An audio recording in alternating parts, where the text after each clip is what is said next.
sa iyong salita sa awit 66:1 and 2. Sumigaw sa galak ang mga nilalang at purihin ang Diyos na may kagalakan. Wagas na papuri sa kanya ibibigay, awitan siya at luwalhatiin siya. Amen po ba? Amen. Thank you, Lord. Salamat, Panginoon. Patuloy lang, Lord, na kami aawit na may kagalakan sa iyo, Panginoon. Lord, samahan mo kami, Lord. Your presence here in Jesus' name. Amen and amen. Luluwa kami na natin, Panginoon. Hallelujah.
Bukas noon magpakailanman dumating ka.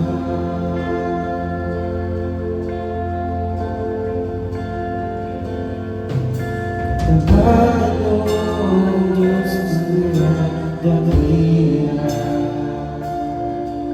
ang pag-ibig mo'y wagas.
napakabuti mo sa aming buhay. Salamat sa katapatan. Salamat sa blessing sa ginawa mo sa amin. Anniversary ng Sunday, Lord. Salamat. Tunay, O Diyos, na sa'yo lang namin ibabalik ang pagkakas. Tulungan mo rin kami, Lord. Kaya hindi kami manatili lang na nag-enjoy kami, nagkaroon kami ng kagalakan ng anniversary. Kundi, Lord, ma-share namin.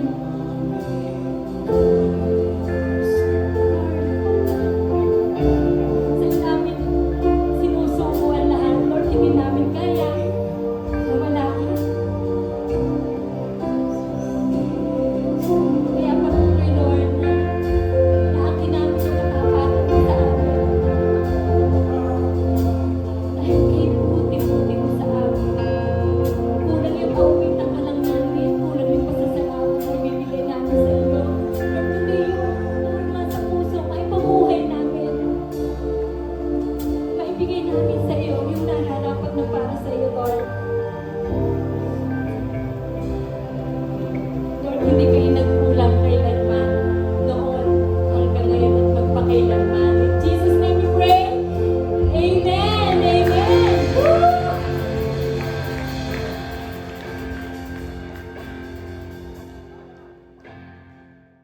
Wala na po ba? Magpapatotoo? Baka may ano, no? Nung Wednesday, alam ko maraming mag-share eh. Yan. Meron pa po ba? Sige, pwede pa po natin i-accommodate kasi alam niyo maganda yung ginawa. Lagi naman magandang ginagawa ni Lord, pero gusto ko po palakasin natin ang loob ng bawat isa, ma-encourage tayo no, tungkol sa testimony ng bawat isa. Kasi yung mga pinapatotoo po dito, hindi lang pang kanila yon, para sa lahat po yun. Sabi mo, para sa lahat. Yan. Kaya, kung meron pa po ba dyan? Meron pa ba? Meron pang gusto magpatotoo? Nung Wednesday, ang dami ko narinig eh. Yan.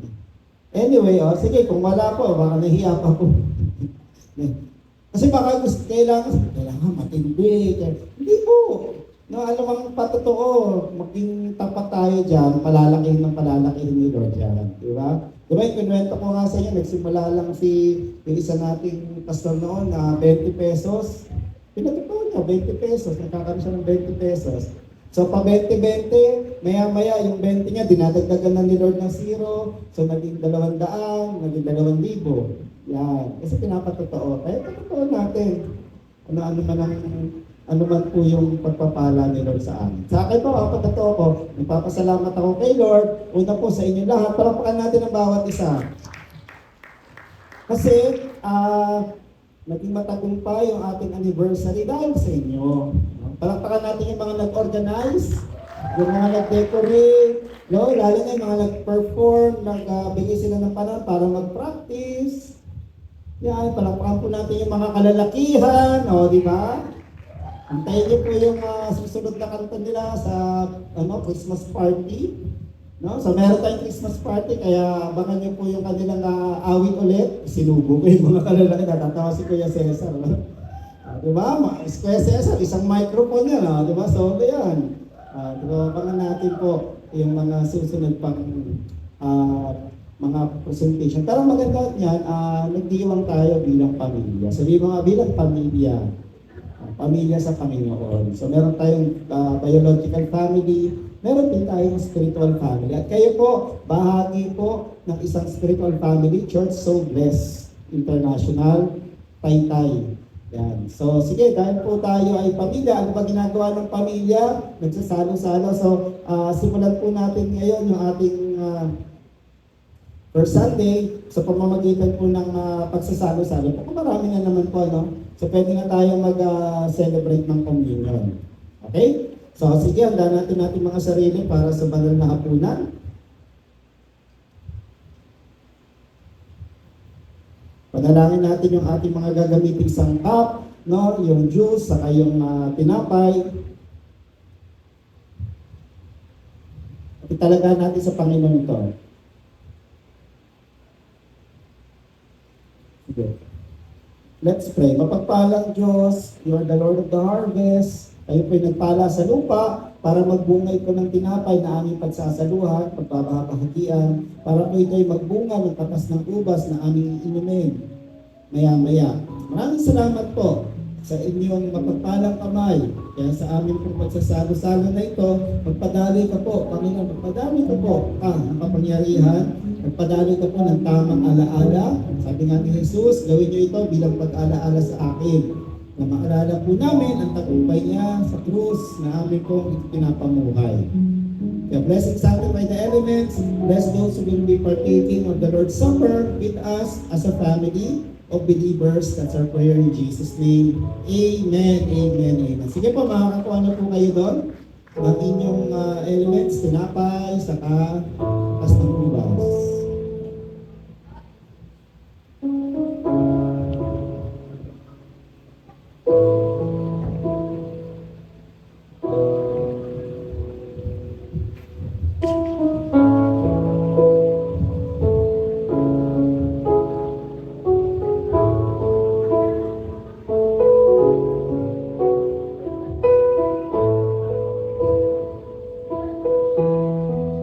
Sige. So, gabayan lang po yung mga nakababata na makikisalo. Diba kung paano sa tahanan, ginagabayan natin yung mga bata, kung paano kumain. Gabayan din natin sila paano sila makikimahagi sa banal na hapunan.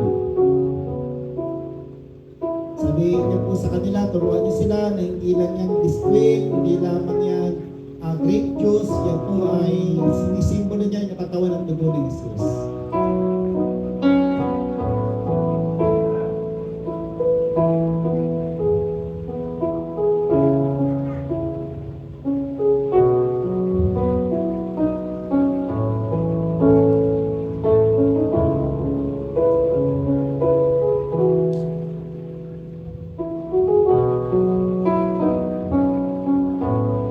Sige, habang kayo nakaupo, ang nakikibahagi ngayon, kung siyasatin natin mga sarili, diba, lumapit tayo na maging marapat tayo makibahagi sa banal na hapunan. May we be worthy to partake of the Lord's Supper.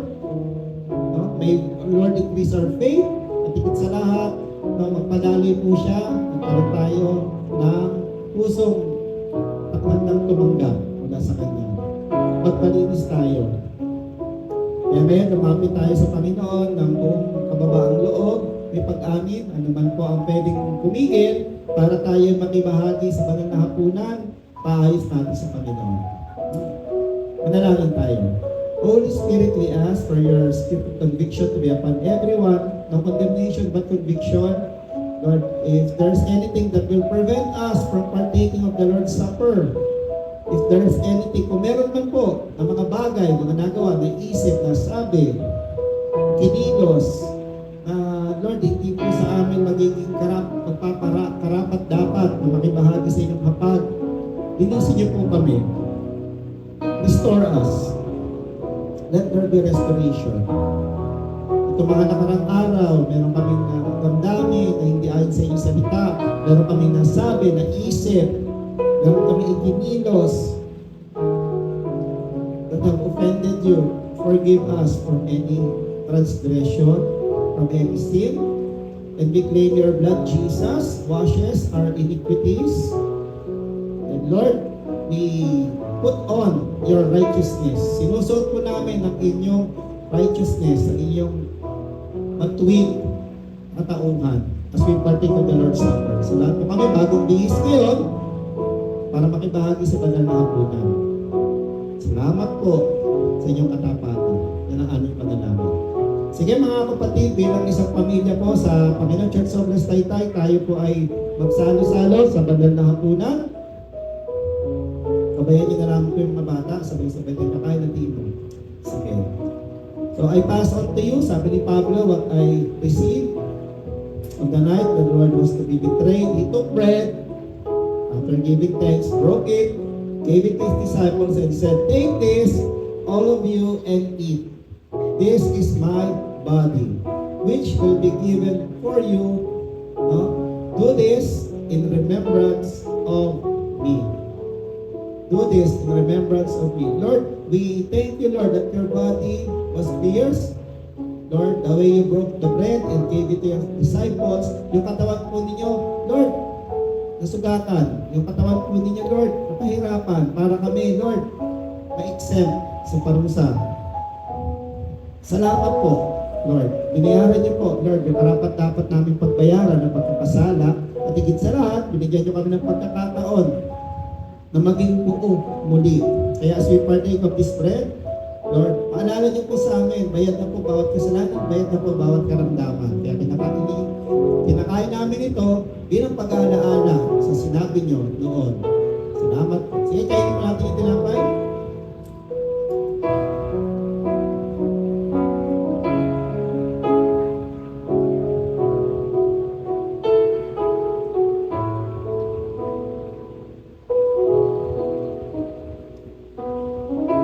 And Lord, we claim healing, kagalingan po sa anumang karamdaman sa aming kalagitnaan.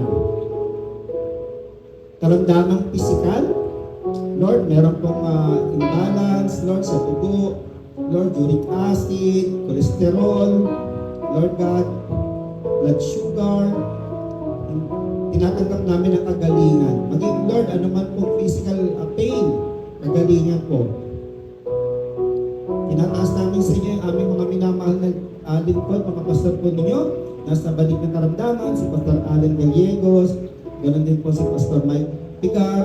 Lord, apusin niyo po sila ngayon sa balik ng karamdaman, and we declare your shalom to be upon them. Ganoon din po sa mga kasama namin naririto, na maaaring yung dinadamdam sa kanilang katawan, mga hindi nakadalo dahil sa kanilang karamdaman, healing flow po, abutin niyo po sila. Sinusabay namin ang ubo, sipon, lagnat, Lord, nabunga ng pamago-bagong panahon. Sa pangalan ni Jesus. Sa pangalan ni Jesus. Mga kapatid, receive your healing from the Lord by faith, by faith. Hindi man nabanggit, by faith, receive your healing. Sa Lord, tinatanggap ko po yung kagalingan na ito. Okay? At the same time, Jesus took a cup. After that, after giving thanks, gave it to his disciples and said, "Take and drink, all of you. This is my blood, which will be poured out for you for the forgiveness of sin." For the forgiveness of sin.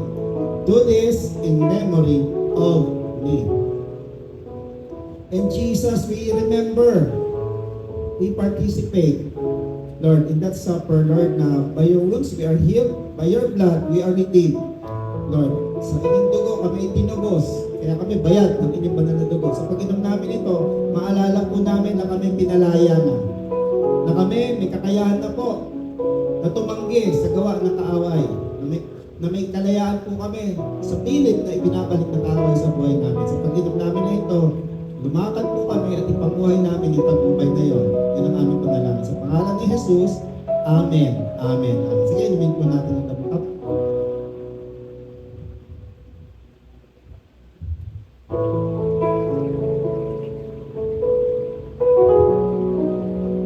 Let's pray and thank the Lord. Heavenly Father, we thank you that you so loved the world that you gave your one and only Son for us, Lord. And thank you, Jesus, that though equal with the Father, you chose the role of the Son and took on the cross. Salamat po for your passion, death, and victorious resurrection. Salamat po. Dahil doon may tagumpay po kami na pwedeng asahan sa aming buhay. And we thank you, Holy Spirit, sa patuloy niyong pagbabago at pagkilos sa buhay ng mga kapatid namin sa bawat isang naririto. And we pray as we continue on with our service, we pray, but may we continue to have an encounter with your goodness, gaya po ng mga pinatotoo kanina. Bigyan niyo po ang bawat isa ng mga patotoo sa kanilang buhay. Mga patotoo ng inyong katapatan, ng inyong pagmamahal. Yan ang aming panalangin sa pangalan ni Jesus. Amen. Amen. Amen. Amen. Sige po, pasok po natin yung ating mga cup sa gilid.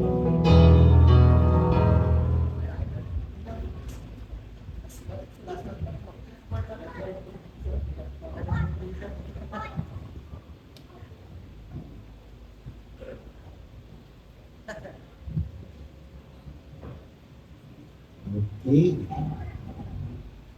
So, pakibati mo yung katabi mo, sabi mo, happy anniversary pa rin. Tayo po ay, ano na po tayo, favorite number ko po yan, 23, kasi yan yung number ng favorite basketball player ko. No? Si LeBron James, hindi, Michael Jordan. 23. So, ibig sabihin po, hindi na tayo bata, matagal na tayong adult as a church. Sabi mo, adult. Ano ba inaasahan sa isang adult? Pabebe pa ba yan? Meron may mga adult na pabebe pa din eh.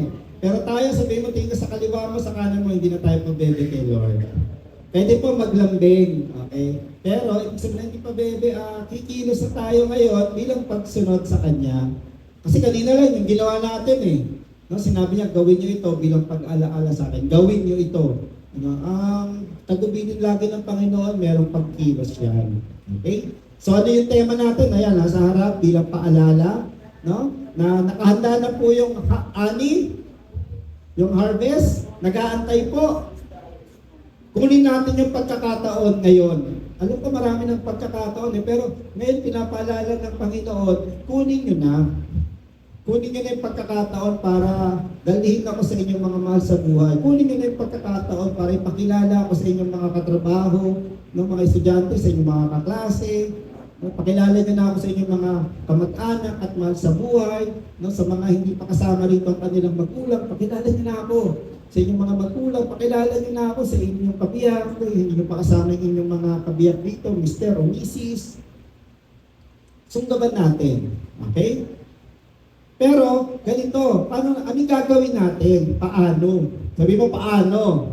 So, sa mga susunod na linggo, yun ngayon yung pag-uusapan natin. Ngayon, simulan natin ito, since kahapon po ay ginunita natin, yung araw ng mga patay, Lunes yun, ng Biyernes, Pero kung tutuusin kahapon po dapat yung paggunita kasi kahapon yung All Souls Day.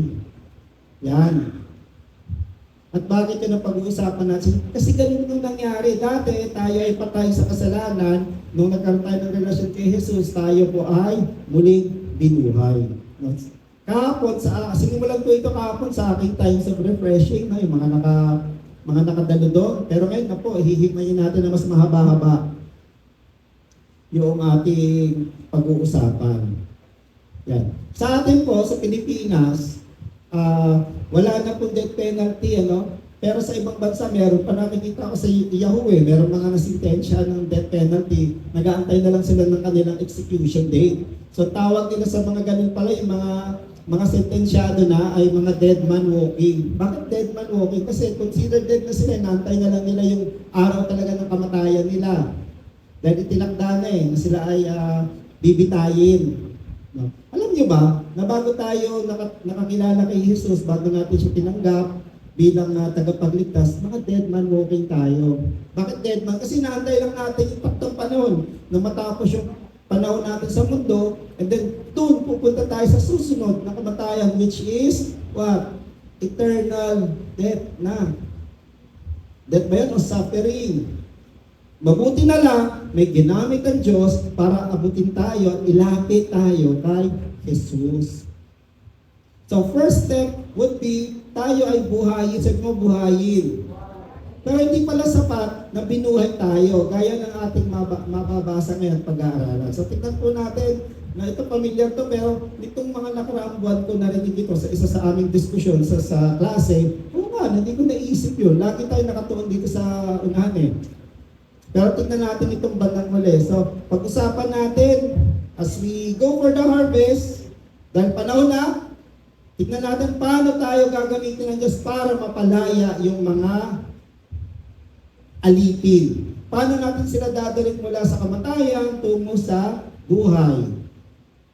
Dadalhin na hindi tayo magbibigay. Kasi si Jesus lamang po ang kayang magbigay ng buhay na walang hanggan. Pero, kailangan natin silang ilapit kay Jesus. So, tingnan po natin John chapter 11, verse 32 to 44. Kung babasahin nyo yung John chapter 11, significant po yan kasi yan po yung alam na alam natin kwento ni Lazarus. Yung kaibigan ni Jesus. Meron siyang mga close friends, magkakapatid, si Lazarus, si Martha, at si Maria. So alam na natin ang istorya.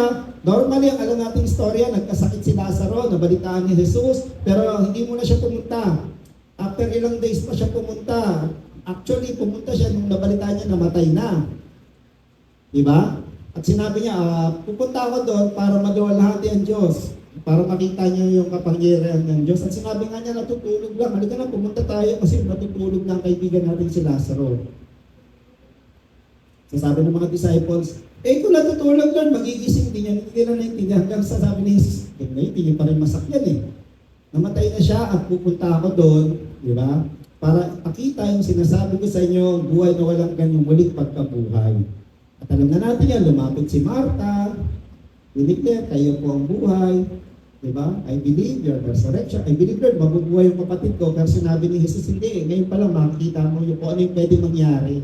Kumbaga, ito po ay object, ang context ng object lesson ito no? Na ito yung mangyayari sa resurrection. So, tingnan natin. So, si Martha and then si Maria, then after kay Maria, ito na yung mangyayari. So, sabi rito sa verse 32, so after ni Martha, si Maria, narinig niya, andyan ang guro. So, lumabas siya, kasama niya yung mga nakikiluksa. Kasi nung panahon po nila, umaarte na talaga sila ng mga flute player. No? Para, meron silang ino-observa na certain number of days para ipagluksa ay namatay. So, meron din sila mga crying ladies. So, nakala natin sa Chinese lang yon. Hindi. Sa Israel, ganun, meron mga mourners sila yung umiiyak, nag-wail, tumatangis. Yan. So when Mary reached the place where Jesus was and saw him, she fell at his feet and said, Lord, if you had been here, my brother would not have died. Sinabi yan ni Martha. When Jesus saw her weeping, and the Jews who had come along with her also weeping, he was deeply moved in spirit and troubled. Where have you laid him? He asked. Come and see, Lord. They replied. Jesus wept. Pinakamaikling verse ko sa Bible daw. Then the Jews said, see how he loved him. But some of them said, kahit kailan talaga, no, may mga pasaway, could not he who opened the eyes of the blind man have kept this man from dying? Nanisip pa, nanggatong pa kay Mary, Pero tingnan yung ginawa ni Jesus. Tumuloy lang siya. Jesus once more deeply moved, came to the tomb. It was a cave with a stone laid across the entrance. Take away the stone, he said. But Lord, said Martha, the sister of the dead man, by this time there is a bad odor, for he has been there 4 days. 4 days. Then Jesus said, did I not tell you that if you believe, you will see the glory of God? So they took away the stone. Then Jesus looked up and said, Father, I thank you that you have heard me. I knew that you always hear me, but I said this for the benefit of the people standing here, that they may believe that you sent me. When they had said this, Jesus called out in a loud voice, Lazarus, come out! The dead man came out, his hands and feet wrapped with strips of linen and a cloth around his face. Jesus said to them, take off the grave clothes and let him go. And Father, we are blessed by reading and hearing your word. Pagpalain niyo pa po kami ng karagdagan as we meditate on your word.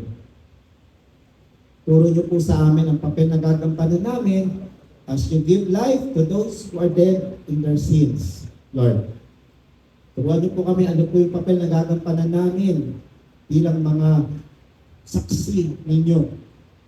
Lord, para ang mga tao ay dalhin mula sa dilim tungo sa liwanag sa inyo po. Yan ang aming panalangin sa pangalan ni Jesus.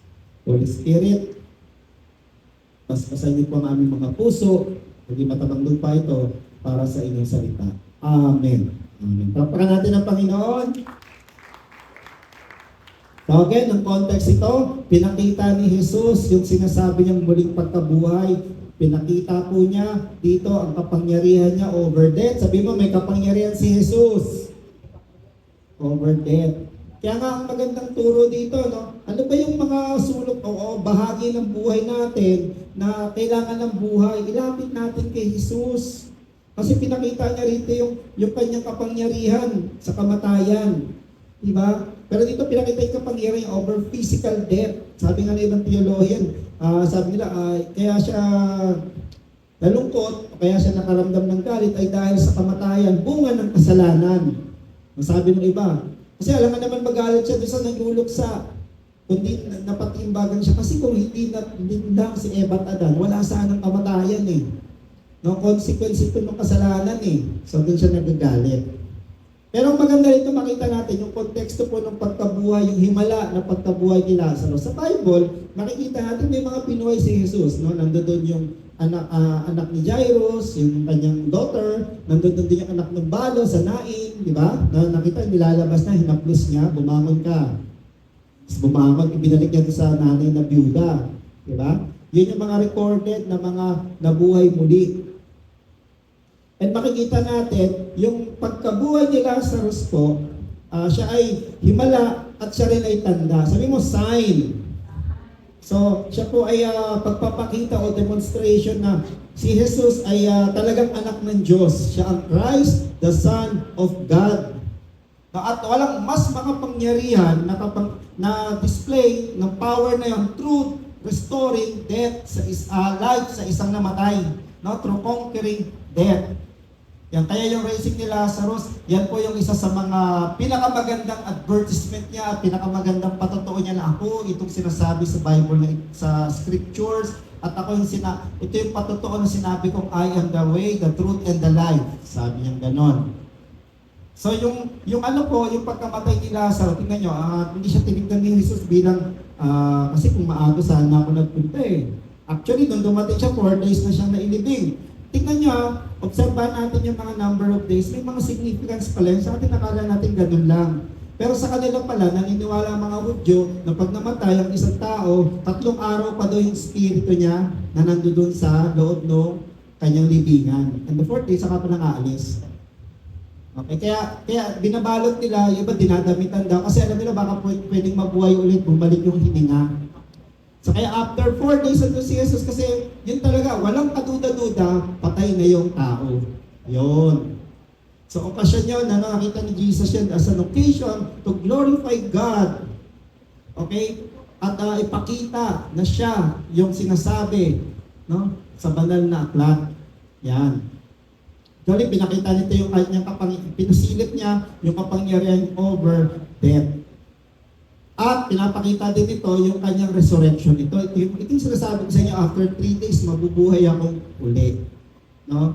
So ganito, as we see for the harvest, di ba? Nandiyan yung harvest eh. Ready na sila.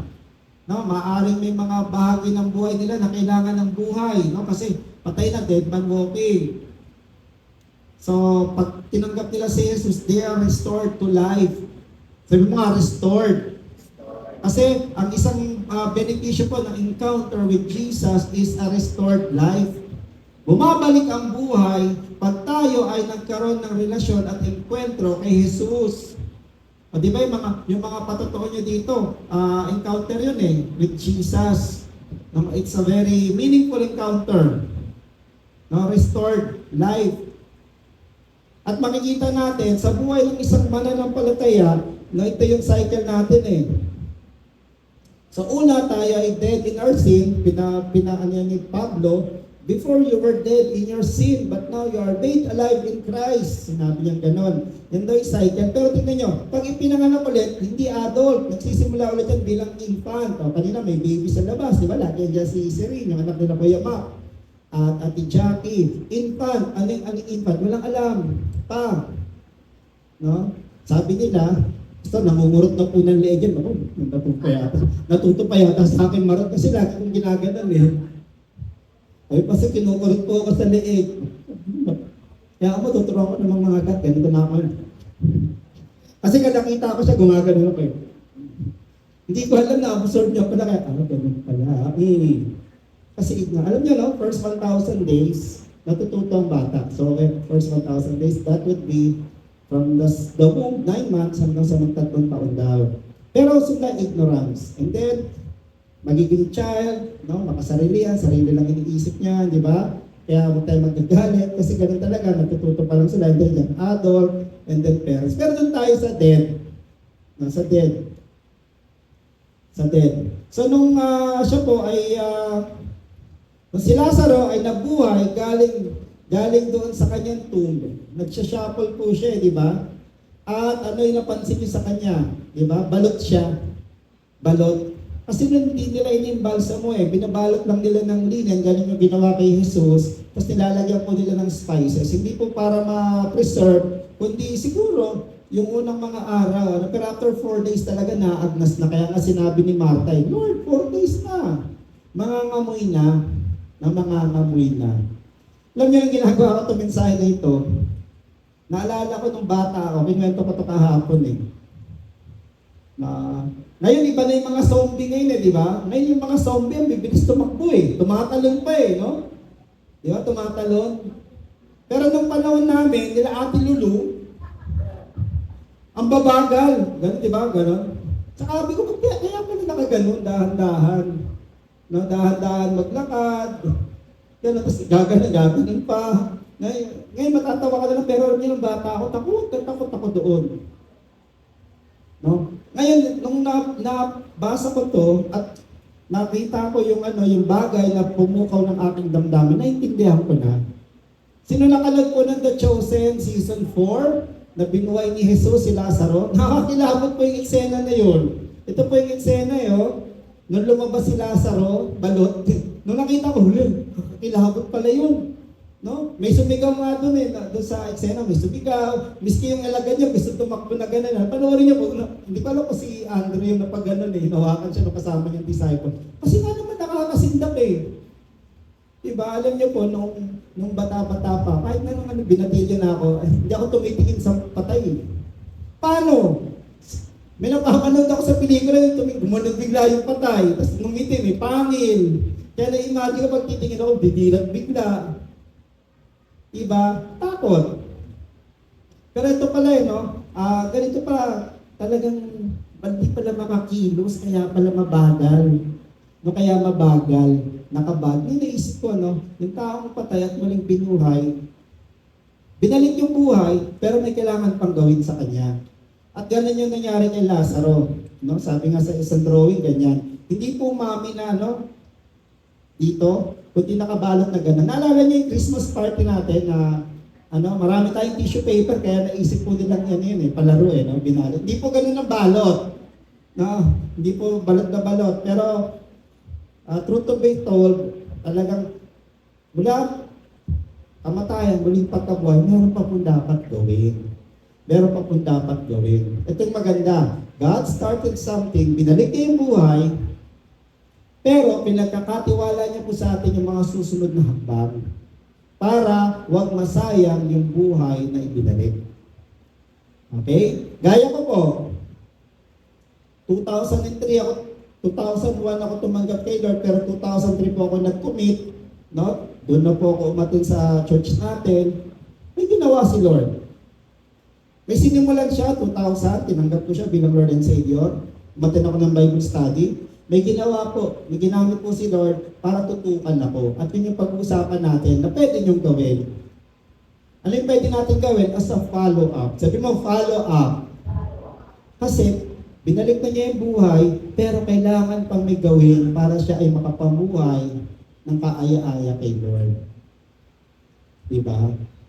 Nung ginagawa ko ito, pumasok sa isip, kaya pala minsan, meron ng matagal na sa church, pero ba't ganun pa din kumilos? Kasi baka may dapat pang tanggalin, baka may dapat pang ayusin. Gaya ni Lazaro, nabuhay siya, pero tingnan nyo kung hindi tinanggal yung mga nakabalot sa kanya, lalakad siya, na nakaganon, lalakad siya, may takip, hindi siya makakakilos ng normal, hindi siya makakain, chances baka mamatay siya ulit. Sa ganun pala tayo, pag tayo kinuha ni Lord mula sa kadiliman tungo sa liwanag, mula sa pagkamatay sa kasalanan tungo sa bagong buhay sa Kanya, meron pa palang kailangan gawin. Simula pa lang pala yun. Okay? Ako hindi ko na natatandaan yung petsa, yung exact date, pero I hope kayo natatandaan nyo. Kung hindi man yung petsa, yung buwan at taon, ako April 2003, nag-commit na ako talaga. Okay? Pero may ginagawa pa rin sila. Hanggang ngayon, may ginagawa pa rin. Ngayon, tulad ni Lazaro, ano ba yung pwede natin gawin sa mga tao na binuhay na, binigyan ng buhay na walang hanggan, tinanggal ng Diyos mula sa dilim tungo sa liwanag. Okay? Mabilis po. Una po, no? Set captives free. Sabi mo nga, set the captives free. Si Jesus na nga nagpapalaya, pero tayo po ang maggagabay para yung kalayaan na yun ay manatili. Sabi mo, manatili. Yan. Unang bagay na gawin natin, napakahalaga po na gabayan natin sila para magkaroon ng encounter with Jesus. Diba? Kaya di ba sa atin, meron pong ginamit ng Diyos para magkaroon tayo ng encounter with Him. Gaya ko po, may nag-aya sa akin, bro, attend ka naman ng Bible study namin, 2,000 yun. Sabado yun eh. May ginamit. May ginamit siya. And then, pag first, sumunod naman, may ginamit din siya. Deliverance, nag-pray ng deliverance. May ginamit siya para tumutok. Tayo, gagamitin din tayo ni Lord. Hindi ko alam kung anong stage muna kayo gagamitin, pero ang unang pinakamahalaga ay dalhin natin si Jesus sa kanila or sila dalhin natin sila kay Jesus. Diba? Dito, hindi na makakapunta si Lazaro, hindi nila mabubuhat yung bangkay para dalhin. Kaya si Jesus ang dinala nila kay Lazaro. So either we take Jesus to them or we take them to Jesus. So, pwede may niyaya kayo magsimba, kumatin ng Bible study, hindi pumupunta, baka kailangan, dali natin ang salita ng Diyos sa kanila. Alam punto nito, as we lead them to have an encounter with Jesus, answering the call to seize the moment, go for the harvest, kailangan ng effort. Sabi mo, effort. Yan, make an effort for people to have an encounter with Jesus. Dito po may mga mabubuting kapatid po tayo, na pinapamasahihan. Sige, punta ka, bigyan ka pamasahe. Meron tayong mga buti kapatid na dinadaanan, karanasin ba tayo? Effort ang tawag doon. Pero sana wag puminto doon. Ano pang effort? May mag-effort po. Sige, gusto mo ba mag-Bible study tayo sa inyo? Effort po tawag doon. Ngayon, iba dito po. Bunga po kayo ng Bible study. Niyaya kayo. Yan. Punto nito, na we lead people to Jesus or we bring Jesus to people. And it will take effort. John chapter 11 verse 34. Tinanong niya, nasaan ba? Kasi nga, hindi makakapunta, patay na eh. Sabi niya, Lord, ano kayo? Tignan niyo kung nasaan siya nilibing. Yan. Tignan niyo kung saan siya nilibing. Ang mga kapatid, leading others to Jesus or taking Jesus to others needs humility and honesty. Kailangan po ng kababaang loob at pagiging totoo. Okay lang po ako, Lord. Hindi naman pala talaga okay. Natutuwa po ako pag ganun. Kapag may counseling session po, kumusta naman yung okay naman po. Uy, mabuti yan ha. Kasi tula ako, ganito nga. Pag kwento niya, makikita mo meron palang hindi okay. Honesty. Bakit natin sinasabi agad na okay? Kasi nahihiya tayo na may hindi okay pala na nangyari sa atin. Ang kailangan natin dito, if we want to lead others to Jesus, we lead them to people and we pray for them to have humility and honesty. Tingnan niyo po Luke chapter 8 verse 41 to 42. Yan naman ni Jairus, ruler ng synagogue. Siya yung lumapit kay Jesus. Tapos, tingnan yung ginawa, nagpatira pa siya, Lord, pumunta ka naman sa bahay ko, mamamatay ng anak kong babae. Yan. Kasi yung kanyang daughter, about 12 was dying. Yan. Yung pakumbaba, naging honest. Sa termino po naman dyan ay naging vulnerable. Hindi siya nahiyang ipakita yung kahinaan niya. Lalaki, pero umiyak kay Jesus. No? So kailangan po ng katapatan at kailangan po ng kababaang loob. Tayo po kailangan ng kababaang loob na minsan tataguan tayo. Ano yung ganon? Mag-schedule ka, tataguan ka. Okay lang yun. Galit talaga eh, kasi nasa dilim pa eh. Tsagain lang. At tsagain. Yung kwento po nung isang kakilala namin, yung mga kabataan ni Pastor Ronald, kinuwento nila sa amin, kinaga nila yung mga kasama nila. Sabi, Pastor, minsan po, pupunta kami sa eskwela. Kasi hindi nila manila, kasi sila pupunta sa eskwela para i-Bible study. Kita-kita po namin, lalabas na po doon sa entrance. Tapos kita-kita lang, ganyan. Biglang lilihis sa iba dadaan. Anong ginawa nyo? Nung sumunod na linggo, pumunta ulit kami. O tapos, ganun pa rin o, lihis. Anong ginawa nyo? Pinuntahan pa rin po namin. Okay? Tapos, ganun pa rin. Ito ginawa, inagahan po namin. Mas inagahan po namin. Kaya doon na kami sa gate, o di huli, eventually chinaga. Sa madaling salita po, chinaga. At para magtiyaga po tayo sa mga taong mailap, sa mga taong madulas, no, para pong mga madudulas, ang hirap, tsatsagain po talaga natin. Kailangan po ng kababaang loob at isa, kailangan po ng grace from the Lord.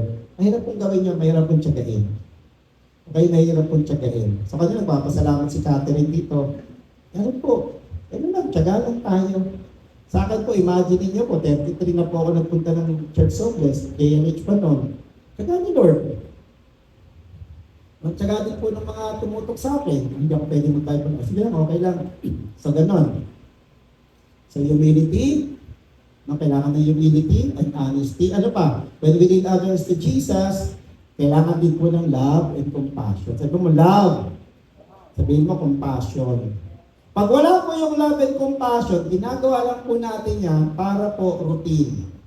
Ramdam po ng tao pag yung ginagawa natin ay bunga ng malasakit, no? Bunga ng malasakit, o bunga ng kasi kailangan lang. Ayoko po dito na we win souls, we pray for people, kasi nag-iipon lang po tayo. Ano nga sa sure ka na ba yung pinupunit? Mabuti po yun. Nakikita mo yung dami ng taong na ilalapit mo kay Lord. Pero kung ang ano natin ay paramihan, parang sayang. Kasi hindi pagmamahal ang motivasyon nun. Hindi compassion. Ano? At sinasabi ko na po sa inyo, ayoko pong tratuhin natin ang tao bilang statistics. Ano yung statistics? Ayan meron ng 5. Kaya nga di ba, ang pagtatapos natin ng anniversary last Sunday, sabi ko, pwede ba? Pwede pa? +1 lang tayo. Ikaw, break 1, +1 lang tayo next year.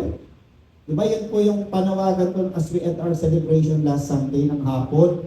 Isa lang. Kung kaya mo, isa lang. Di kung mas marami sa isa, di good. Pero sana, hindi dahil sinabi ko na +1, kundi dahil, kasi kailangan nila, kasi ayaw natin silang dead man walking, ayaw natin na para silang zombie, nag-aantay lang, walang direksyon, diba? Nag-aantay lang, pinaglalaroan sila ng demonyo, pinaglalaroan sila, kahirapan, kaguluhan, sa bahay, kundi, ang sakit, sayang, ito yung namimiss niya dahil hindi niya kilala si Jesus sa buhay niya. Ito niyo Mark chapter 1, verse 1 to 5. Days later, Jesus again entered Capernaum. The people heard that he had come. They gathered in such a large number that there was no room. Siksikan, no? Not even outside the door that he preached the word to them. Some men came, bringing to him a paralyzed man, carried by 4 of them. Puno na. Anong ginawa nila? Since they could not get him to Jesus, because of the crowd, they made an opening in the roof above Jesus by digging through it and then lowered the mat the man was lying on. Nung nakita ni Jesus na binababa nila, sabi niya, when Jesus saw their faith, he said to the paralyzed man, "Son, your sins are forgiven." Pero yung mga kontrabidang Pharisee, sino ka? Para magpatawad? Hindi. Para malaman niyo may kapangyarihan ako, pinatawad. Pero para malaman nyo rin, may kapangyarihan ako sa sickness, sige, tumayo ka, kunin mo yung baling mo at maglakad ka. Yan. So tingnan niya, yung 4, concerned sila sa kaibigan nila na paralyzed. Gumawa sila ng paraan. Imagine niyo, bibit-bitin nila yan, papunta din sa bahay, hindi natin alam gano'ng kalayo, effort na yon. Pero dahil mahal nila, at nagmamalasakit sila, dinala nila. At hindi lang yun, inakyat nila sa, bubong. Inakyat. Diba, bigat mo na. Tapos hindi lang yun, nanira pa sila ng bubong. Ganun yung malasakit nila. At syempre, sabi nga, sinira nila, malamang ayusin nila yun after. Pero ang punto nito, kailangan po hindi magagawa yun kung wala tayong pagmamahal at malasakit. Ito po yung ko sa atin, pakiusap ko sana. Lahat ng gawin natin dito sana, bunga po ng pagmamahal at pagmamalasakit sa isa't isa. Kasi yun lang po yung puhunan namin sa inyo po, malasakit. Makalimutan nyo man po yung mga itinuro namin, maalala nyo po na may 2 tao na nagmalasakit sa inyo po. May mag-asawa po na walang anak na nagmalasakit sa inyo at one point in your life. pagmamahal at malasakit. Kasi yun po yung ginawa ng Diyos sa atin. Dahil mahal niya tayo, nagmalasakit siya, ako na po yung tutubos sa kanila, tatay. Malasakit. Sabihin mo ka, malasakit. Pagmamahal. Pagmamahal. So take them, lead them to Jesus. Ngayon dito, ang tanong dito, paano kaya natin madadala ang tao na magandang encounter with Jesus? O paano natin dadalhin si Jesus sa kanila? Alam niyo po, kahit hindi kayo magturo, yung presence lang natin, dinadala na natin si Jesus sa ibang tao. Kaya check natin, kasi kailangan po nila si Jesus. Okay? Pangalawa, dinala na. Ginawa na ni Jesus, tinanggap na, pero hindi rin nagtatapos. Kaya napakahalaga nga na pag pinatanggap natin, ay meron pa tayong gagawin. Kasi dito, nung nabuhay si Lazarus, pero tignan nyo, hindi iniwan ni Jesus. Diba, Lazarus, lumabas ka. Diba? Okay, bye-bye. Hindi. Ang sabi, tanggalin niyo yung mga, tanggalin yung bato. Kasi hindi siya makakalabas. Kung di tinanggal yung bato, nabuhay si Lazarus, mamamatay pa rin siya. Kasi hindi siya makakalabas dun sa cave. Okay? Sa pangalawang bagay po, tulungan natin yung taong inilalapit natin kay Lord, yung taong ating i-harvest for the Lord, ilalapit kay Lord, tulungan po natin tanggalin ano yung humaharang sa kanilang kalayaan. Dito po, ibig sabihin, napakalaga na may kamalayan tayo. Ano ba yung pumipigil sa taong ito para mamuhay ng may kalayaan sa Panginoon? Yan ba'y kasalanan? Yan ba'y, paghihirap? Suliranin ba yan? Ibatik na natin, what is keeping this person or these people, kung marami sila, from having a life of freedom in the Lord. Yan. So, tignan nyo dito, sinabi ni Jesus, take the stone away. Kasi po mabigat yung bato na yun eh. Tinatakip talaga po nila yun. Nabalitaan niyo ba yung balita noong mag-uundas? Yung sa Marikina, yung hinuhukay yung mga kalansay. Di ba? Umiiyak yung kasi hinukay na yung nanay niya, tinanggal na yung buto. Alam niyo, hindi pala ngayon lang yun eh. Nung panahon pala nila ganun din. May inilibig, tapos dumarating yung time, tinatanggal nila yung buto, tapos nilalagak nila sa oswari. Noon pa lang pala uso na yun. Ganun pala talaga. No? Kaya, nilalagyan ng bato para huwag nakawin, nilalagyan ng bato, para wag siguro sumingaw. Pero dito, may bato, binuhay eh. So, para makalabas, tabi niyo yung bato para makalabas. Para makalabas. Take away the stone. Sabi niya gano'n. So dito, napakalaga po ano ba yung umaharang. Alam niyo, marami pong issue ang tao. Kayo dyan, meron kayong issue, nung nakakilala kayo kay Lord, si Pastor, may issue, nung nakakilala kay Lord, yung mga issue na yan po, yan yung pwedeng pumigil sa atin para mamuhay ng may kalayaan. Ito po yung isang dahilan, kaya, ba't ganon? Nung una umaten siya, pero eventually nawala din. Nag-fade away, at nakikita natin dito yan, meron tayo natin mga kasama, no? Na ngayon wala na, hindi na umaaten, no? Praise God, kung umaten po sa Christian Church, pero kung hindi nagsisimba, nakakalungkot po yun. Kasi chances are, merong pumipigil o may nakaharang at kailangan alisin natin yun para sila ay makalabas. Para sila ay makalabas at maging malaya. No? At para gawin yun, napakalaga po, we need love and acceptance. Kasi feeling nila walang tumatanggap sa kanila, isang harang yun. Diba? Dito lang eh. Alam niyo po, kung tayo po ay hindi nakakadalo sa church, hindi po kailangan mag-sorry kay pastor.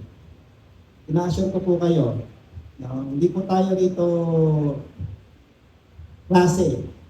Sa klase kasi nagpapaan, ma'am, sorry po, mahina po yung signal of camera po muna. Ma'am, sorry po, hindi ako makaka-attend kasi walang signal doon sa pupuntahan kong mission. Hindi po tayo ganun. You don't need to explain, you don't need to apologize. Just come. Just come. Okay? So, minsan yung iba sa hiya, hindi na magsisimba. Ano? May naripa, ayoko mo kasi pag nagalo ko, ini-interview ako ugot wala ka. Tapos, ano nangyari sa'yo? Kaya magpaliwanag sa presinto. Barangay lang po pinagpapaliwanag ha. Hindi po tayo barangay hall. Hindi po tayo presinto na kailangan magpaliwanag. Kasi it's between them and the Lord. Okay, it's between them and the Lord. So, love and acceptance. Tignan nyo dito. Ano yung humaharang doon sa kausap ni Jesus ng Samaritanang babae? Unang humaharang po doon, yung discrimination.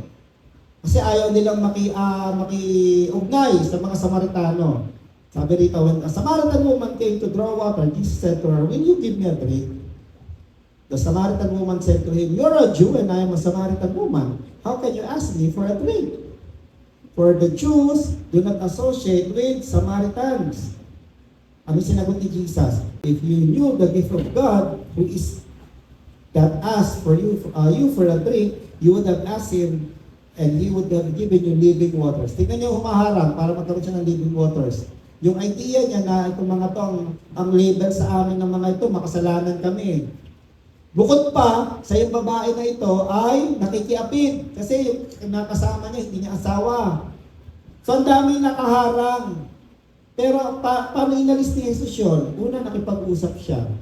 Pero hindi lang siya nakipag-usap, humingi pa siya ng pabor. Pwede bang makahingi ng maiinom? So, malaking bagay doon yung ginawa ni Jesus na yun. Tinanggal ni Jesus yung nakaharang na bato para makakonect doon sa Samaritan woman. Mga kapatid tayo po, maaaring may inaabot tayo para sa Panginoon. Ito, harvest to. Pero minsan po may nakaharang. Check natin kung ano yung nakaharang na yun para sila'y makalabas. No? Ako po naalala ko nung bago-bago pa lang ako. Hindi pa ako born again noon. May nakaharang, bakit? Ang paraan ng pag-share sa akin ng gospel, ikaw sa impyerno ka mapupunta, ganun na ka? Na pinamukhaan, sama-sama mo, kasi ganyan, di ka umatin ng Christian Church. Umatin po kami ng best friend ko sa isang niyaya kami ng isang best friend namin sa church nila, service. Alam mo, kayo pinapatamaan ng pastor eh. Diyan, magsisi na kayo, kulang na sabi kayo dalawa eh. Diyan, abin tayo lang yun, hindi taga rito ah. Tayo kaya yun? In denial pa kami. Tayo ba yun? Pero obvious kami yan eh. Yung mga gano'n na pakiramdam, kaya baguhin po natin yung paraan ng pagbibigay natin ng mensahe sa iba. Kaya napakalaga po loving acceptance. Acceptance iba po yung acceptance sa approval. Ulitin ko una spelling, malayo. Ibang spelling ng acceptance sa approval. Spelling pa lang, malayo na. Yung ibig sabihin po, lalong malayo. Yung ibig sabihin ng acceptance, tanggap kita, mahal kita, maging sino ka man. Pero, hindi ko inaaprobahan yung ginagawa mo. At, sasamahan kita hanggang itigil mo na yung ginagawa mo na hindi ako approve. Yun yung acceptance. Tignan nyo, nakiugnay si Jesus pero niya, teka muna, bago ko ipakilala yung sarili. Ikaw ba, nangangako, taas mo yung kamay. Sabi niya, hawak siyang Bible. Ikaw ba, nanunumpa na magbabago ka, iiwan mo na yung kinakasama mo ngayon? So help you God? Hindi. Pinausap niya lang. At pinakilala niya yung sarili niya. Alam niyo po, yung pagbabago, huwag po natin kunin sa Diyos, trabaho po ni Lord yan. Ano ba yung trabaho natin? Dalhin si Lord sa kanila o dalhin sila kay Lord. And let God do His will. Take them. So, love and acceptance. Isang napakahalaga pa po dito. Ipakita po natin yung halaga nila sa Diyos. Minsan kasi, ang nararamdaman nila, ano yung halaga nila sa atin. Dito po pinakita ni Jesus mahalaga ka. Kahit na may kasalanan ka, mahalaga ka sa atin. No? Tignan po niyo, Luke chapter 19, verse 5 to 9. Ang isa sa mga pinandidirian po, bukod sa Samaritano, sa Ketongin, ay mga tax collector. Pero pinakita ni Jesus yung kahalagahan ng isang tao, hindi lang yung kanyang ginagawa. Dahil pag pinakita mo yung kahalagahan, magkakaroon po, mabubuksan ng mata niyan, ay, ganun pala ako, dapat ihinto ko na yung ginagawa ko. Tignan nyo, dahil tinanggap niya si Zaccheo, nag-iugnay siya, nag-connect siya, natanggal yung harang, diba? Sabi rito, "Oy Zaccheo, I must stay in your house today." So he came and at once welcomed him gladly. So tingnan niyo yung mga judgers. All the people saw this and began to mutter, "He has gone to be the guest of a sinner." But Zacchaeus stood up and said to the Lord, "Lord, here and now I give half of my possessions to the poor, And if I have cheated anybody out of anything, I will pay back 4 times the amount. Sabi ng ganon. Ano sinabi ni Jesus? Sabi niya, today, salvation has come to this house. Because this man, tingnan niya, because this man too is a son of Abraham. For the Son of Man came to seek and save the lost. Hindi po niya sinabing seek and save the condemned, seek and save the, ano yan, walang pag-asa. Ito, anak dito ni Abraham, nawawala lang. Itong mga nakaraang linggo, ewan ko lang ano, maganda mo pakinggan niyo po yung Tupang Ligaw. Sinakakalang nung kanta na yun. Tupang Ligaw. Malapit na naman, lumubog ang araw. Hindi nyo alam. Sige, search nyo po sa YouTube. Ang ganda po ng mensahe na yun. Tupang Ligaw. So, ang tingin po sa atin ng Diyos, hindi tupang nagwawala, kundi tupang nawawala. Malaki po yung pagkakaiba ng ang tingin natin sa tao, pinaparamdam natin, tupang nagwawala ka, umayos ka. Sa tupang nawawala, hinahanap. Kasi yung marinig mo na ang tupang nagwawala, sige, hanapin kita. Hinahanap ka ng Diyos. Mahalaga ka sa Kanya. So ano kaya yung pumipigil sa kanila? Pwede po kasi gawin na ni Jesus, binuhay sila, pero hindi sila lumabas. Hindi lumabas, bakit may nakaharap pa din? Kaya dito, how can I help people respond to Jesus? Ano yung nakaharap? Yung bang pinapadama natin sa kanila, pabigat. Yung pinapadama ba natin sa kanila, pasaway talaga, kaya hindi tumutuloy. O abala. Yan. No? Yun. Ano ba yung humaharap? Amen? Sige, palakpakan po natin ang Panginoon sa paalala yun. Ang dalawa pa. Mabilis, pangatlo po. Ito na. Pwedeng lumabas. Ito kailang tanong. Maganda, no? Maganda, tinatanong din natin yung mga nababasa natin eh. May mga nagtanong, kung nakatali yun, yung paa at kamay, paano nakalabas yun? Sino nakaisip ngayon nun? Nakatali pala eh. Sabi ng iba, pwede raw tumalon. Parang rabbit, ano? May napanood po akong zombie film ng Chinese. Sila po, hindi po naglalakad ang zombie, tumatalon. So naisip ko yun, ganun pala. Pero may nagsabi din, yung pagkabuhay ni Lazaro ay himala sa loob ng isang himala. Kasi unang himala, nabuhay. Pangalawang himala, paano siya pumunta sa pinto ng kuweba? So ibig sabihin nun, pagbuhay niya, umangat daw. O, di ba? Ang galing, di ba? Pagbuhay, yeah. So, sobrang himala yun. Pero ano man yung paliwanag doon, parang tayo, nung pinakilala si Jesus, tinanggap natin, marami pa nakabalot sa atin. Marami pa nakabalot po ugali, marami nakabalot na karanasan ng masasakit, no, na nag-create sa atin ng behavior, pagkilos. No? Ako, pinaliwanag po sa akin nung ano yan nung counselor. Ito, nakita ko yung, alam niyo ba yun? Nung 5 taon ako, nabugbog ako doon. Sige. Sabi po nung program director, re-require kita 10 session. Wala naman akong problema. Hindi, pero okay na ba? Okay po kasi gusto ko ma-enroll eh. Hindi ko po alam na ang harmless na karanasan ng pagkabata, alam niyo ba, nabugbog kasi si pastor ng 5 years old, ng 3 batang mas malalaki. Muwi na luhaan, nagsumbong sa tatay. Ano dapat gagawin ng tatay pag nagsumbong? Ano gagawin ng tatay dapat? Ama, nagsumbong sa si Serene. Dati, si pastor, tinurot ako. Ano gagawin mo? Sa iba na tayo atin. Di ba ganun? Sa iba na tayo atin, anak. Ate Lena kayo, nagsumbong si Abraham. Ate, mami, may ginawa sa akin doon si pastor. May ginawa sa akin yung mga itlog. Ano gagawin nyo? Dalawa lang yan, malamang. Beast mode, ano? Beast mode. Ibang level pa yan, level 1 hanggang 10. Beast mode. At sigurado, makakatikim yun, malamang. Ganun yung ibang magulang, pero ibang magulang ko. Pag uwi ko, pinalo ko ng tatay ko, pinalabas ako sa pinto, sinarado yung pinto, huwag kang babalik dito ng umiyak. Kahit patayin mo sila. Huwag kang babalik dito ng umiyak. Binuin nyo, 5-year-old, mga papatayin ng 3 youth. Sabi ko, balita yun na. Pero yun po, umiyak at narehisto sa isip yan. Doon po pala, natanim pa lang na dapat lagi ako malakas, dapat lagi akong lumalaban. Kaya palaban si pastor. So yun po yung balot sa akin na dala-dala ko hanggang sa nagkaedad ako.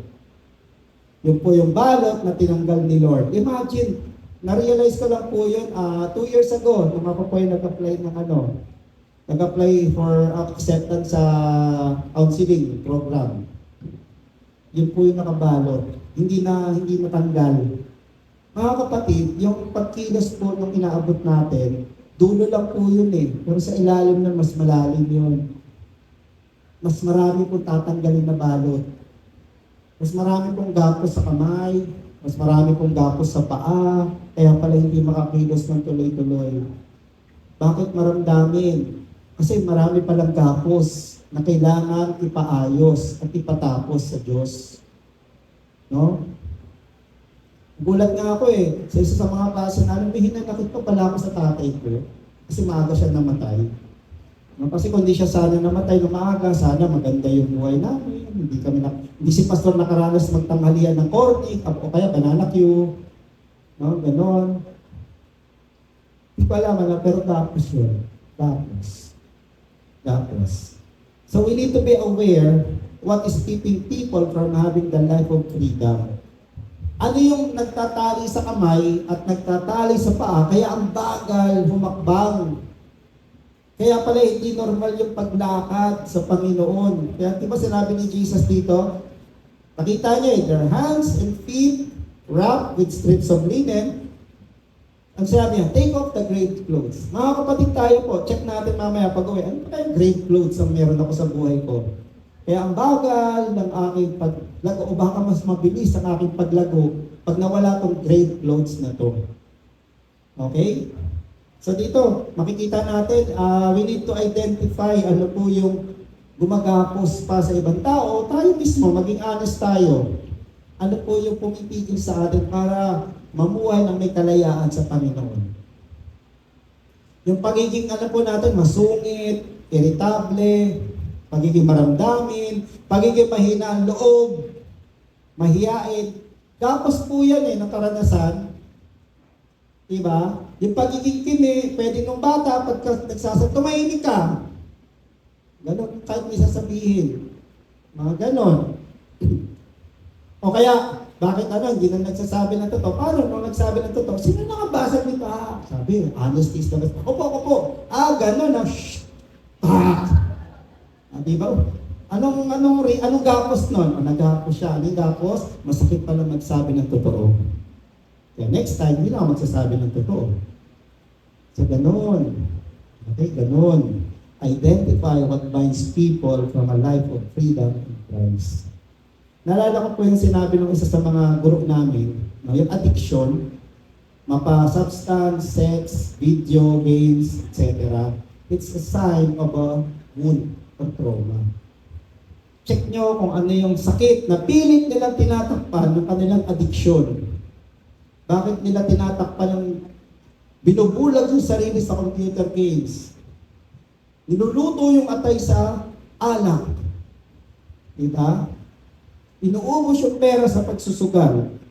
Mga gapos po yun. And mga kapatid, hindi ko po kayo tinatakot, yung mga tao na ilalapit natin sa Diyos, may mga grave clothes po yan na nakatali sa kamay, nakatali sa paa. Identify po natin. Colossians chapter 1, verse 21-22. Once you were alienated, tingnan nyo ang dating kalagayan, alienated from God and you were enemies in your minds because of your evil behavior. But now, He has reconciled you by Christ's physical body through death to present you holy in His sight. Holy, malinis. Ang grave clothes po, marumi. Okay, yung pinambalot sa patay, marumi. Isang bagay po, kaya na-scandal sila nang pinapabuksan ni Jesus, impurity. Sa kanila po, pag nakahawak sila ng patay na tao, hindi sila pwede muna na sumamba. Kailangan mag-cleansing muna sila.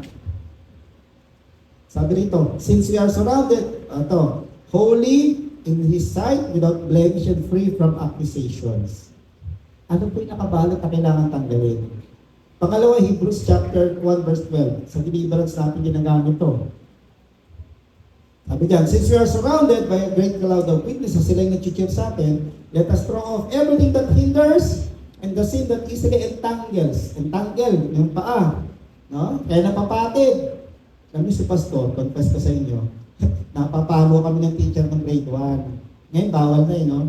Kasi sumusuot po kami doon sa mesa, tinatali namin yung sintas ng ng mga kaklase namin. Ano ba, saan namin nakita yun? Nakita namin sa TV. O kaya, niyaya kami nakapagtali natin pa nila.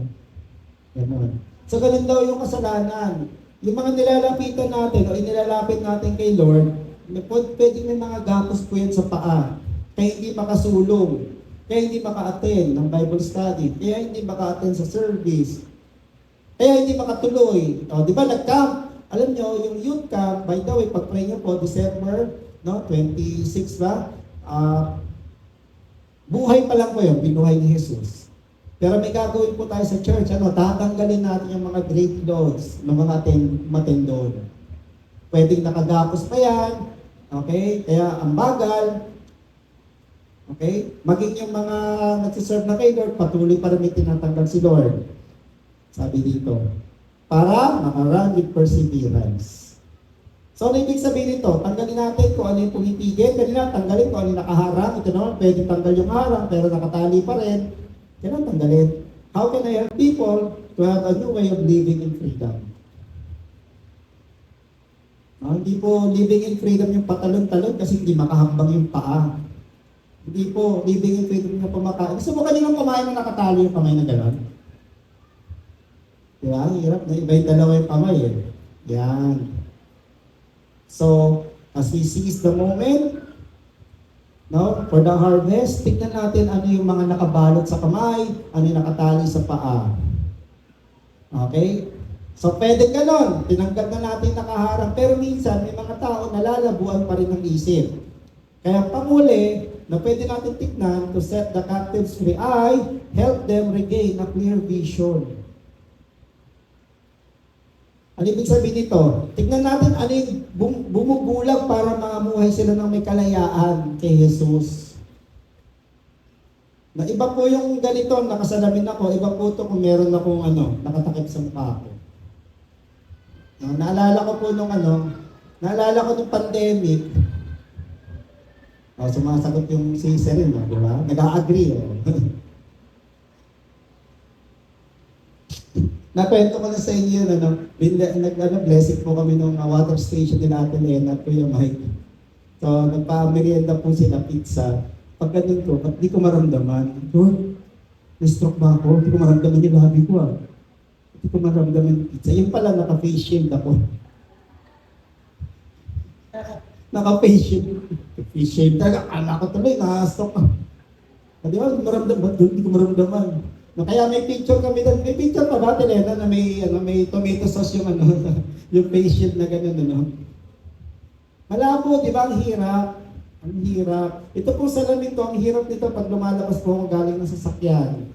Lalo na pag naulan, paglabas, gaganon siya. Gano'n ka, tatanggalin yung gano'n. Mahirap po pag hindi malinaw ang ating paningin.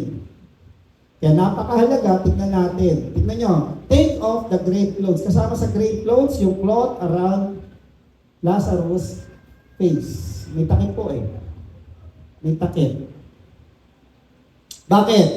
Napakahalaga po na tayo, alam natin, na we need people to learn to see and be aware of what God has for them. Hindi nila makita kung ano yung kabutihan ng Diyos pag may nakatakip sa mukha. Pag may nakatakip sa mukha ng malitis, pag may nakatakip sa mukha na masakit na karanasan, hindi po ipag-pray, hindi po na ayos para sa kanila, mayroon po makita yung kabutihan ng Diyos. Diba? Kahapon po, sabi din sa isang klase namin, yung pagtingin natin sa Diyos, may epekto daw yung ating pinalakihang pamilya. So kung ang pinalakihan natin pamilya, konting ibot, tinatalakan agad tayo ng ating magulang. Ang magiging tingin daw ng bata sa Diyos ay isang Diyos na wala nang tinignan, kundi ginagawa mo ba ang tama? Mali yan at gano'n. Sabi ko nga, medyo tama yun. Medyo tama. So, ano yung nakaharang? Ano yung nakaharang? Tignan niyo Acts chapter 26, sabi ni Paul. Pinapaliwanag niya kay Agrippa. I will rescue you from your own people and from the Gentiles. I am sending you to them. Pinaliwanag yung kanyang journey. Nung una na may kaliskis siya sa mata Kaya yung tingin niya sa mga Christian, kaaway. Dapat dito hulihin, dapat patayin. Pero nung natanggal yung kaliskis sa mata niya, una nabulat siya, nung natanggal yung kaliskis sa mata niya, ano yung tingin niya? Mission. May mission ako sa Diyos. To open their eyes and turn them from darkness to light and from the power of Satan to God, so that they may receive forgiveness of sins and a place among those who are sanctified by faith in me. Mga kapatid, pwedeng tananggalin natin yung pumipigil, yung umaharang. Check natin kung ano ba yung umaharang sa kanilang pananaw tungkol sa kabutihan ng Diyos. No? Again, binuhay na, pero pwedeng may nakaharang pa sa kanyang paningin. So mga kapatid, ano yung bumubulag o pumipigil para makita natin ang pagpapala ng Diyos sa buhay? Ano kaya yung humaharang para makita nung inaabot natin yung kabutihan ng Diyos sa kanila? Na ang Diyos mabuti. Hindi, Pastor, hindi po karapat-karapat eh. Hindi.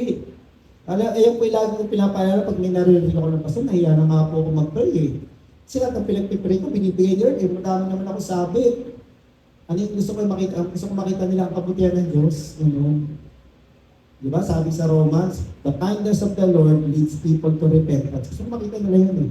Napakabuti ng Diyos. Dahil mabuti siyang magulang.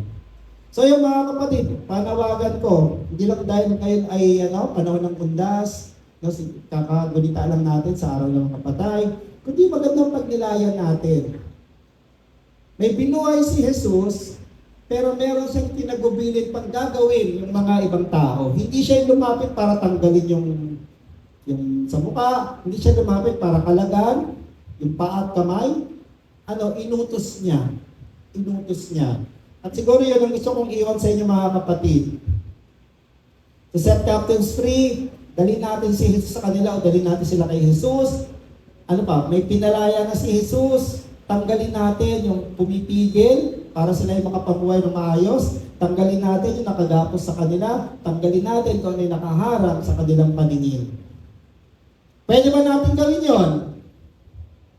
Gawin po natin, subukan natin, simulan natin. Alam niyo kung natin sisimulan? Pag nilayan natin ang ating sarili, meron pa ba nakaharang sa mukha ko? Meron pa ba nakagapos sa kamay ko at sa paa ko? Meron ba nakaharang kaya hindi ako makalabas-labas dito sa kalagayan ko? Pray. Pray. Pray. Kasi, imagine niyo po ano po kaya ang buhay kung kumikilos tayo from death to life, pero hindi doon ihinto. Tignan niyo, binuhay ni Lord si Lazarus from death to life, pero hindi siya huminto. Kung pinabayaan niya nakagapos, pinabayaan niya may tela dito, wala siyang lifestyle. So napakalaga po rito, as we reach people for Jesus, lead them to a Christ-like lifestyle. Tignan natin ano pa yung grave clothes sa kanilang buhay. Amen? Tignan natin, nakabalot pa ba sila sa linen? Nakabalot pa ba yung mukha nila? Kaya hindi nila makita yung katotohanan. Yan. So yun mga kapatid, gusto kong iwan sa atin dito bilang paalala. Palapalan natin ang Panginoon. Tayo po tayo lahat and let's pray.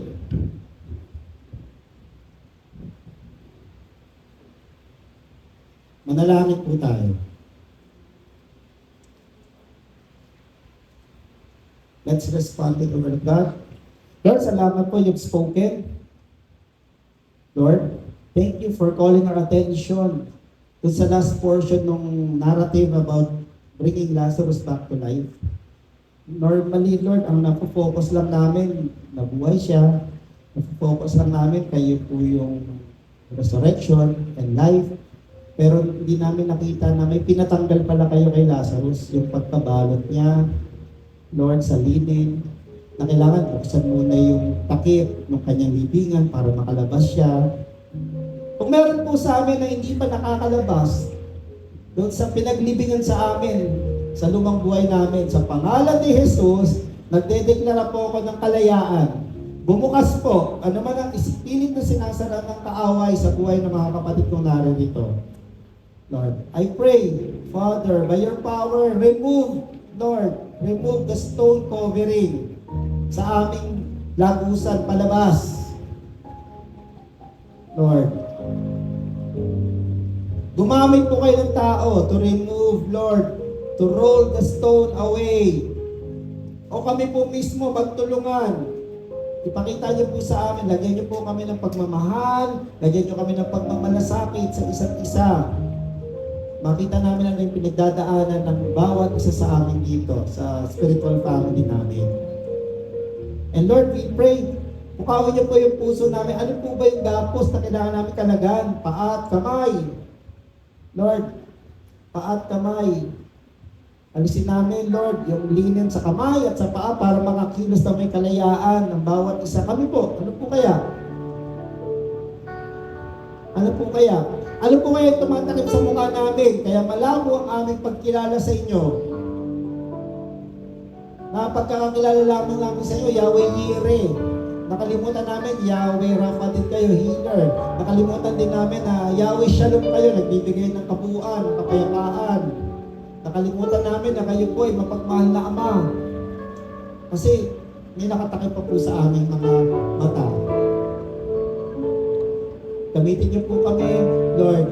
Pero bago yun, palayain niyo po kami totally. Taas natin ating mga kamay. And Father, as we lift our hands, Father, we receive freedom. Freedom, Lord, from the grave. Freedom, Lord, sa pagkakabalot. Lord, sa lumang buhay, yung kinamatayan namin na lumang buhay. Freedom, Lord. Tanggapin niyo po yung pagpapalaya ng Panginoon. Pagpapalaya ng inyong mga kamay, paa, puso, pagpapalaya ng inyong mga mata, mga paningin. Tanggapin niyo yung physical freedom. Lumabas ka ngayon. Lumabas ka doon sa pinagkukulungan sa iyo ng kaaway, lumang buhay. Lumabas ka ngayon. And I pray, Father, a fresh encounter with you, Jesus. Ngayon po, dinala ko po sila sa inyo, Panginoong Jesus. Dinala ko po kayo sa kanila through your word. I pray, gawin din po nila yung naranasan nila ngayon. Dalhin nila kayo sa ibang tao o dalhin nila yung mga tao ngayon sa inyo para po mabuhay nyo yung mga tao na yun. Lord, sa lahat, Lord, bawat isa sa amin, mabuhay ng may kalayaan, magpatuloy po ng may kalayaan. Kaya kapatid, magpatuloy ka mamuhay ng may kalayaan. Ano man ang pumipigil sa iyo, deal with it. If you need help, have the humility and have the honesty to admit, kailangan ko pa po ng tulong, Pastor. Lord, kailangan ko po ng tulong. Huwag kang mayang lumapit. Huwag kang mayang tumanggap ng tulong. Kasi gagamitin ka ng Panginoon. Yan ang declaration ko sa iyo, kapatid, and I release you to go, lift your eyes, and look at the field. The harvest is ready. Seize the moment. In Jesus' name, amen. Amen. Amen. God bless.